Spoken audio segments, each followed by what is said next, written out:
தூர போறீங்க. Hi. கவின்ஜோட friends தானே நீங்க? ஆமா.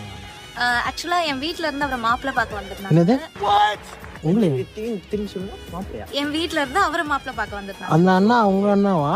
ஆமா ஆமா. ஐயோ ஒரு நிமிஷம் இப்படியா? சரி என்ன என்ன உங்களுக்கு? இப்போ வந்து ஜஸ்ட் அவரை பத்தி கேட்கறதுக்காக வந்தேன். அவர் எப்படி அந்த மாதிரி.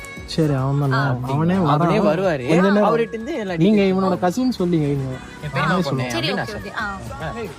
அம்மா சொல்லுமா சார்ட்ட சொல்லியாச்சு. நைட்டு போறோம், குடிக்கிறோம், கூத்தடிக்கிறோம். எங்கேயுமே கிடையாது, மகாபலிபுரம் தான். அதெல்லாம் ஒரு மேட்டரா போறதுல நம்மலாம் எப்போ நினைச்சானா போயின்னு வந்துன்னு இருப்போம். கதைக்காரனா அப்பெல்லாம் தான் இப்படி இருந்துட்டு போயின்னு தங்கம். அதெல்லாம் இதே பார்க்க கூடாது. நான் 800 ரூபா போடுறேன், நீ எவ்வளவு போடுற? நான் ஒரு 1000 ரூபாய் தரேன். பத்தியா நீ? அதானே ஓசி குடினா ஒன்னா நம்பர் குடி. யாரு இது? எங்க பெரியம்மா பொண்ணு. அப்படியா? ஹாய். தெரியல.